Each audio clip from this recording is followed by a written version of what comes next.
thank you for inviting me firstly to present and to be part of this mentoring symposium. And I really think this is a really important issue and subject for us all. So I'm really pleased to be a part of this evening session. So a bit about me. Firstly, I'm Director of Education, Training and Examinations at the Royal College of Anaesthetists. I've also held senior roles within the Faculty of Public Health and also for eIntegrity, a community interest company. I've also had previous roles within Public Health England and within Pearson. I also should state that in terms of my experience, I also have a family, I also have a son and a wife as well. So I think that these are all things that you can bring to the mentoring experience and to a mentoring relationship. So firstly, I'm going to be talking about mentoring, what the benefits are of mentoring and what you can get out of your mentoring experience.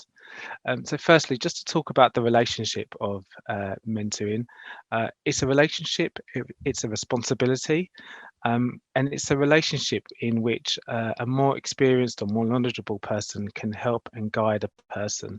And that could be through any sort of situation. We see it very much as a partnership and something where there is a helpful tension between both the mentee and the mentor to help develop plans and to help develop actions and approaches to problems or situations. I think what's really important to highlight is that the mentoring relationship has mutual respect around it, both for the mentee and the mentor, and also for the problems and the challenges that one another are facing. So just to talk about some of the benefits of mentoring, mentoring can have a motivational benefit for either person. You can have a specific need for mentoring. So it could be a challenge you're facing, providing a sounding board, trying to develop a solution, or just knowing a certain sector. Having a friendly manner is really important. The whole mentoring experience can generate a sense of confidence to approach a situation or a scenario. And also you can develop some either quick learning or some longer term learning and some action plans. And it's a really good opportunity to get some feedback. And that's the sort of feedback that you probably wouldn't expect from a line manager relationship.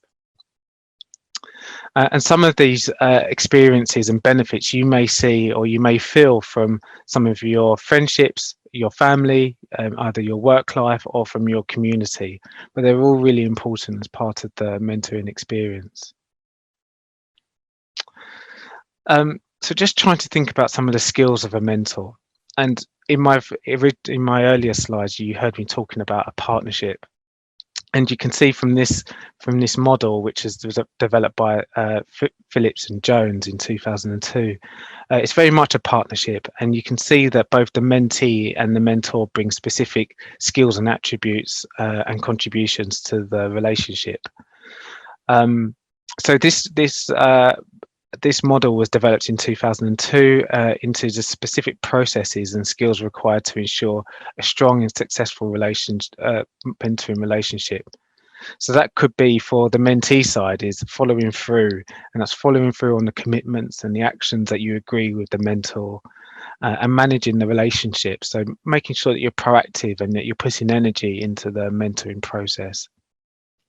And then looking onto the mentor side, this could be around instructing, inspiring, guiding, and making sure that the mentee doesn't step into kind of unwanted territory or to kind of unguided areas. And in the middle area, you can see that from both sides, there are mutual benefits from both the mentee and the mentor in the relationship around being an active listener, trying to build trust and encouraging each other. So these are all really powerful things to bring to both a mentoring relationship and also to bring to a conversation. So another perspective to consider is just like as you would see for an iceberg, is not thinking just what's on the surface, but what's underneath as well. It's important to be really authentic in your experiences and both in your approach to a mentoring situation, and to bring all of your life experiences forward as well. And that's why in my introduction, I said that I've worked in a number of professional organisations and currently do, but also there's a number of my own life experiences that I bring with me. And so think about your whole career experiences. They can all be useful, from your most junior roles to your unpaid roles to your current role. And also think about your rich backgrounds and experiences. We all have very rich stories to tell and really rich experiences that we bring into the work life and into our professional practice. Think about your values as well, and think about some key values around honesty, transparency, and speaking truth to power, because I think that's really important in terms of developing a key relationship with a mentor and to approach a situation. So just moving on to my last few slides, just thinking about why mentoring is important, particularly for the Black community. And firstly, I think everyone should think about mentoring.